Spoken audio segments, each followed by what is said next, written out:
Eu saio da cadeia pela primeira vez, começo a entrar em meio de um processo ao qual o céu me colocou, paro dentro de um hospital, sou colocado dentro de um quarto de vidro. E nesse quarto de vidro eu estava pensando que eu iria morrer. Só que Deus me visitou durante 40 dias. Deus se assentava do meu lado na minha cama e Ele tinha um particular comigo. Ele conversava comigo. E Ele me mostrava que tudo aquilo que eu estava vivendo ou passando, eu estava vivendo ou passando mediante aos erros que eu tive ao longo da minha caminhada. Eu comecei a ter um particular com Deus. Quando de repente eu entendi que verdadeiramente não era minha mente, não era alucinação do momento que eu estava vivendo, mas eu entendi que era Deus que estava entrando dentro do quarto e estava tendo um particular comigo. Quando eu entendi isso, automaticamente eu olhei para os céus e eu falei: já estou aqui há 40 dias. E se verdadeiramente é o Senhor que entrou aqui durante todos esses dias, me prova que verdadeiramente o Senhor é sobre a minha vida. Eu estou fazendo o exame durante todo esse tempo e o exame só está negativo. Se é o Senhor, faça com que hoje esse exame venha dar negativo. Se o Senhor fizer isso, eu te prometo que eu vou largar tudo, eu vou seguir os teus caminhos. Eu fiz o exame, entreguei na mão da enfermeira, a enfermeira levou o exame e de repente, às 11 horas da manhã, a médica entra dentro do meu quarto, olha pra mim e diz: Felipe, arruma tuas coisas, pode ir embora, porque teu exame deu negativo. Acho que alguém já tá entendendo isso aqui. Na mesma hora, eu olhei para os céus e eu gritei e disse: verdadeiramente, foi o Senhor que entrou nesse quarto durante todos esses dias. Deus não mandou uma missionária, Deus não mandou um pastor pra me evangelizar, até porque eu não gostava de crente, gente. Então o que ele fez? Ele desceu pessoalmente, ele entrou no quarto, porque quando Deus quer separar ou quer resgatar o escolhido do céu, ele faz assim: ele arranca o fuzil da mão, ele tira a pistola da mão, ele arranca as drogas, ele arranca tudo aquilo que pode atrapalhar o processo dele, ele até coloca no leito, mas quando ele tem um propósito, ele desce. Ele desce.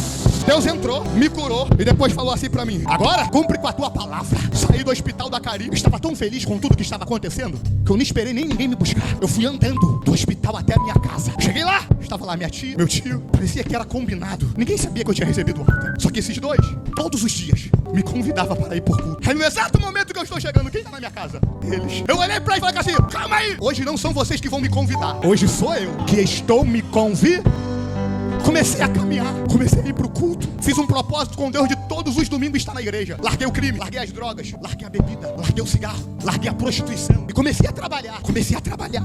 Deus começou a me abençoar. Com 50 reais eu montei um negócio. E Deus prosperou, gente. Mas como Deus prosperou? Ninguém entendia nada. Meu pai não entendia nada. Minha família, ninguém entendia nada. Eles só olhavam pra mim e falavam assim: como que pode?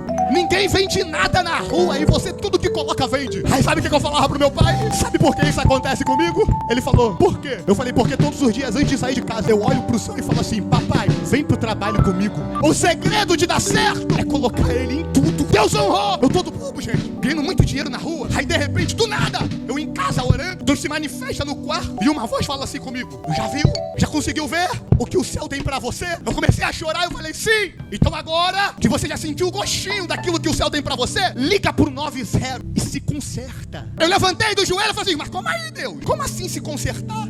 Ele falou comigo: você deve 14 anos e você tem mais alguns processinhos para poder responder. Eu falei: mas o senhor não está vendo tudo que eu estou fazendo? Larguei tudo, deixei de ser quem eu era. O senhor está mudando a minha vida logo agora. Ele falou: meu filho, eu não mandei tu fazer besteira. Você quer ver verdadeiramente o que eu tenho preparado para você? Eu falei: sim. Ele falou: liga pro 90 agora e se entrega. Eu entrei em guerra e eu falei: não vou me entregar, não vou me entregar. Deus começou a me apertar, me apertar, me apertar, me apertar. Eu entendi que ou eu se entregava e ficava preso na mão de Deus para viver as promessas dele, ou eu ficava solto nas mãos do diabo. Eu falei: não tem como, não tem jeito. Ele falou: não. Eu falei: então é agora. Peguei o telefone, liguei pro 90 e falei: ó, meu nome é Felipe dos Santos Abreu, eu sou foragido da justiça, estou respondendo por isso. Estou em tal bairro, em tal apartamento, número tal, pode vir aqui me buscar, quero me entregar. Passou 10 minutos, a viatura parou na porta do apartamento. Meu pai olhou pra mim e falou assim: o que está acontecendo? Eu falei: eu acabei de tomar uma decisão. Ele: que decisão? Eu falei: eu quero ver Deus mudar a minha história. Aí meu pai olhou pra mim e falou assim: mas ele já está mudando. Eu falei: o que ele está fazendo? Ainda não é nada, diante daquilo que ele vai fazer, é necessário. Meu pai: não. Eu falei: eu vou. Ele: não, eu vou. Desci, Cheguei na porta do apartamento, o porteiro olhou pra mim e falou assim: por que tu tá fazendo isso, Felipe? Tu é um jovem do bem, você está trabalhando. Eu falei: Deus falou comigo que é necessário. Os PMs olharam pra mim e falaram assim: não vamos te levar não. Eu falei: por quê? Porque todo mundo tá falando bem de você aqui. Você não precisa fazer isso. Eu falei: eu preciso sim, porque Deus falou pra mim que é necessário. Pode me levar. Tem gente aqui que já foi da vida e sabe como é difícil uma pessoa que vivia a vida tomar uma atitude como essa. Eu não tava devendo 2 anos de cadeia, eu não tava respondendo um processo, não. Eram 14 anos, eram 3 processos. Mas eu falei: eu quero ver Deus mudar a minha história. Me levaram preso, cheguei no porquinho. Agora tudo mudou. Agora Deus entrou de vez na minha vida. As pessoas não vão ter mais medo de mim, porque até minha família tinha medo de mim. Eu entrava dentro de casa e as pessoas ficavam com medo, doidas pra eu sair. Isso me machucava. Eu falei: agora vai, agora anda. Aí tudo bem, tô no porquinho, na delegacia.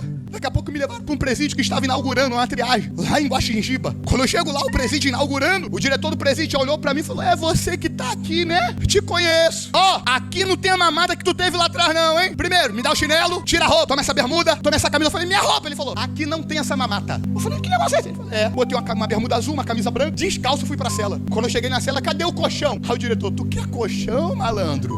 Eu já falei pra você que aqui não tem mamata. Mosquito, irmão! Nunca vi tanto mosquito, parecia que os mosquitos iam me carregar. Eu olhei pro céu e falei: Deus, tu mandou me entregar pra fazer isso comigo? Eu falei: Deus, eu não roubei ninguém, eu tomei uma atitude diferenciada. Deus falou: agora vive o pro?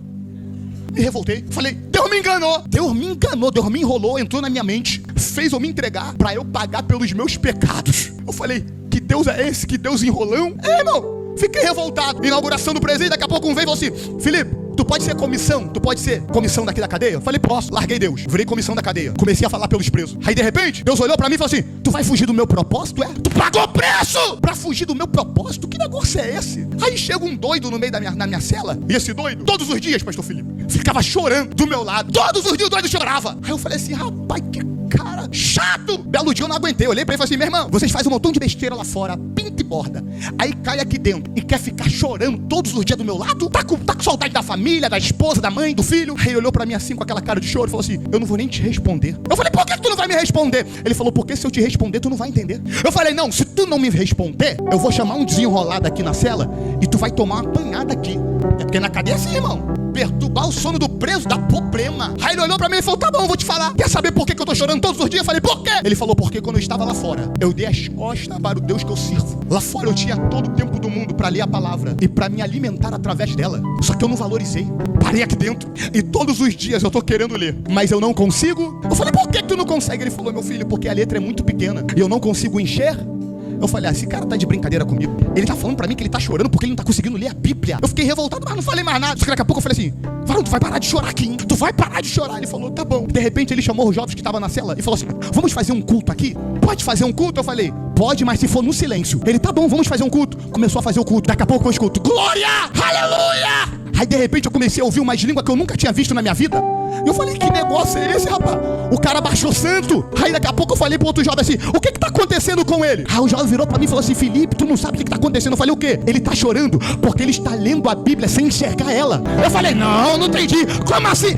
Felipe, ele não enxerga, mas ele tá conseguindo ler. Aí eu falei: calma aí, rapaz, você tá de brincadeira comigo. Aí na mesma hora eu falei: esse cara é 7-1. Ele tá enrolando todo mundo aqui na cela, ele tá mentindo, ele tá fazendo isso é armação. Já sei, eu vou pegar esse malandro. Quando ele começar a falar essas línguas esquisitas e a falar que tá lendo a Bíblia, eu vou pegar a Bíblia e vou começar a ler. Se não tiver escrito o que ele está falando, eu vou chamar ele pro desenrolado e vou dar muita madeirada nele. Quando chega no outro dia, ele diz: vamos fazer o culto. Aí começa o culto e eu quietinho, só observando. Aí daqui a pouco começa a glória, aleluia, glória, aleluia. Aí daqui a pouco começou as línguas. Aí quando começou as línguas, eu já peguei a Bíblia. Eu falei: é agora. Quando eu falei: é agora, ele começou a falar. Quando ele começou a falar, comecei a ler. Ele falava, de repente eu olhei e falei: não é que tudo que ele está falando está escrito? Quando eu falei isso, Deus tomou ele dentro da cela. Ele começou a marchar, ele veio na minha direção, ele colocou o dedo na minha cara e falou: quem disse que tu nunca ia ler a minha palavra?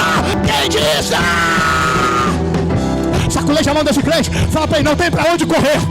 Fala: não tem pra onde fugir. Nem que Deus use o cego que ele é Deus na tua vida, ele vai usar. Comecei a chorar. aquele homem começou a profetizar e começou a falar pra mim a obra que Deus tinha sobre a minha vida. Aí eu comecei a entender que não tinha pra onde fugir. Eu entendi que não tinha como correr, porque aqui eu já sou comissão. Eu já tô desenrolando pra colocar droga, telefone pra dentro. Se eu ficar aqui, eu não vou conseguir ficar na tua presença. Deus falou, tá bom, irmão, isso é loucura. Eu nunca nem tinha lido a palavra. Primeiro contato com Deus. Deus falou, vou te tirar. Passa 2 dias. O funcionário chega na porta da grade e fala assim, ó, Felipe dos Santos Abreu, eu, arruma tuas coisas, transferência. Aí eu falei, que mistério é esse? Saí dali e fui pra outro presídio. Quando eu cheguei no outro presídio, a mente mudou na hora. Eu falei, aqui eu vou ficar bem. Aqui tem tudo que eu preciso, tudo que eu quero. Aí de repente quem me recebe? Pastor Gilson, diretor do presídio. Era um pastor. Quando eu entro na cela, alguém me empresta um telefone, eu preciso ligar. Aí todo mundo olha pra mim e fala assim, eu falei, o que ele foi? Me presta um telefone aí. Eu falei, por que você não pode me prestar o telefone? Porque aqui não tem. Eu falei, não tem. Por que não tem? Porque tem um diretor aqui que ele é pastor e ele limpou a cadeia inteira. Tirou telefone, tirou maconha, tirou cocaína e outra.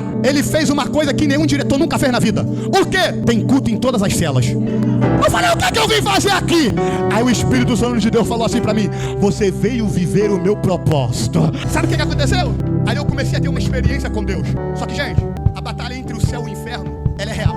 Eu preguei a primeira vez naquela cela. Eu fui batizado com o Espírito Santo de Deus naquela cela. Naquela cela eu profetizei pela primeira vez. Não sabia o que era igreja, mas naquela cela eu tive uma experiência que marcou a minha vida. Só que daqui a pouco o inferno falou assim, eu não vou perder ele. Aí o inferno levantou um homem dentro daquela cela, que era meu amigo de muito tempo. E esse homem furou o bloqueio do presídio. Conseguiu colocar droga e telefone pra dentro de um presídio que não tinha nada. Olhou pra mim e falou que assim, ó, vamos ficar rico. Eu falei, como assim? Furei o bloqueio. Eu sou o cara aqui agora. E você é meu braço. É você que vai ganhar dinheiro comigo. Eu falei, eu não quero. Ele, por que tu não quer, rapaz?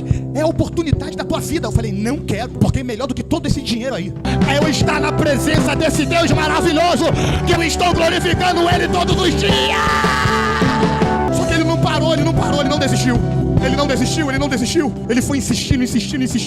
Eu entrei em guerra. Por que eu entrei em guerra? Porque toda terça-feira tinha visita. Os presos saíam pra visita, todos felizes. Todos eles felizes. Eles voltavam sorrindo, com a camisa do filho, com a fralda do filho, com a chupeta do filho. E quando eles chegavam brincando na cela, eu lembrava da minha família. Lembrava do meu pai, dos meus padrinhos. Eu lembrava dos meus filhos. Eu falava assim, tô sozinho aqui. Entrei em guerra, gente. Entrei verdadeiramente em guerra. Eu comecei a orar, falar, Deus, se tu é Deus na minha vida, traz a minha família, traz os meus filhos. Eu só quero isso. E nada.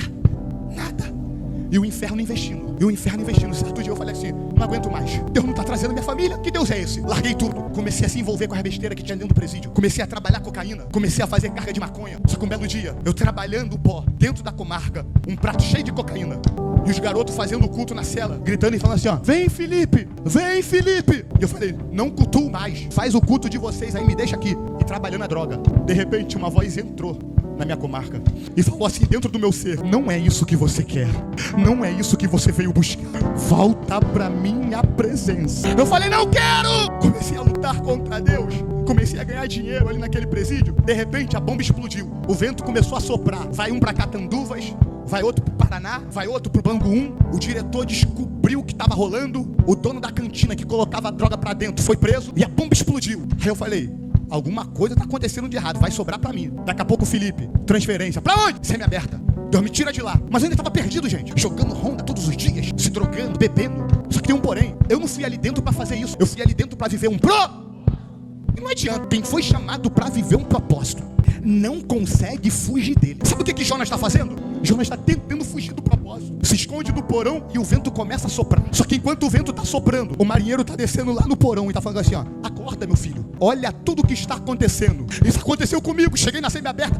comecei a perder o dinheiro todinho que eu tinha ganhado. Aí de repente, eu já não tinha mais dinheiro com droga, porque as drogas que eu vendia, em vez de me dar lucro, me dava prejuízo. Aí eu falei, eu preciso ter uma estratégia para arrumar dinheiro, eu preciso de uma estratégia. Falei, já sei, montei uma quadrilha de telefone, falso sequestro no telefone. Montei uma quadrilha, começamos a roubar. Todos os dias, a gente fechava a comarca e começava a roubar no telefone. Chorava! 1.000, 2.000, 5.000, 10.000. Toda hora pegava um dinheiro. Eu ali, crente que tava abafando. Aí de repente, eu agarro uma vítima. E essa vítima era igual um marinheiro. Uma missionária do coque, cabelinho branco. Quando eu começo a gritar e falar, vou matar tua filha! Ela falou assim, tu não vai matar ela não? Eu falei, por que eu não vou matar? Porque ela não tá na tua mão. Eu falei, mas como que a senhora sabe? Porque Deus é na minha vida, meu filho. Eu falei, Deus é na tua vida, é? Vou matá-la. Mata. For mata-mata. Meu filho, oi, posso falar uma coisa pra você? Pode. Assim te diz o Senhor.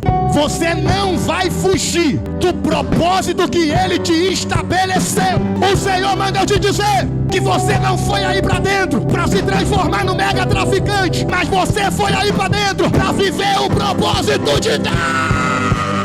Aí ela falou assim pra mim, e eu te digo mais, pra você saber que é Deus que tá falando contigo, Deus vai usar um homem que não está aí dentro, mas que está aqui fora para te mostrar o amor que Ele tem pela tua vida. Meu filho, o dom que Deus liberou sobre você não é para ficar enganando as pessoas pelo telefone. O dom que Deus liberou sobre você é para pregar a palavra. Ela falou assim, ó, Deus vai usar um homem aqui fora. Irmão, depois daquele dia eu falei assim, ó, nunca mais eu roubo crente. A senhora falou a minha vida toda. A minha perna ficou assim, ó, tremendo. Sabe o que aconteceu? No outro dia fui roubar. Quando eu pego o telefone, é um assalto. A barra do Senhor, varão.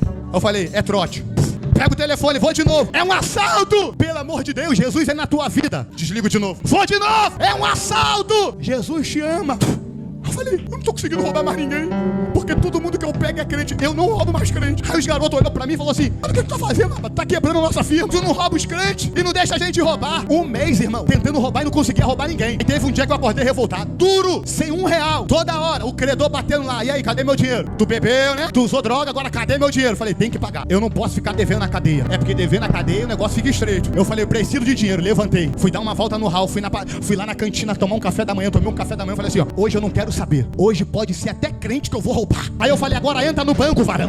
Deposita esse dinheiro que tá na tua mão. E o varão, vou depositar. Peguei o telefone, dei na mão dos outros e falei assim, ó, já morreu. Pode preparar a festa. Não vou dar e não vou confirmar. Só vou confirmar se me colocar pra falar com o chefe da quadrilha. Aí eu já vim com o coração meio gelado, né? Eu falei, tá acontecendo alguma coisa. Aí eu peguei o telefone, aí eu falei, varão, eu não tô de brincadeira. Se tu não confirmar o depósito agora, eu vou matar tua filha. Quando eu falei isso, ele falou, calma, varão, porque eu tenho algo de Deus pra você. Eu falei, e o que tu tem? Eu tenho pra te dizer que eis que eu sou aquele que Deus falou que ia vir pra falar com você. Não aí de dentro, mas sim aqui de fora. Porque assim diz o Senhor, você não vai fugir do propósito da... Vem cá, pastor Júnior. Ele não gosta disso não, mas aqui o varão. Tô sentindo uma graça de Deus. Acho que alguém já entendeu, eu tô sentindo uma graça de Deus aqui. Deus falou, varão, agora cuida dessa alma. O varão cuidou de mim. Dentro da cadeia ele cuidou de mim. Eu saí pra rua todos os dias. Ele me buscava na minha casa. Ele me alimentava, ele me ajudava. Porque o propósito de Deus, ele veio. Quanto mais você corre do propósito, mais o propósito vai atrás de você.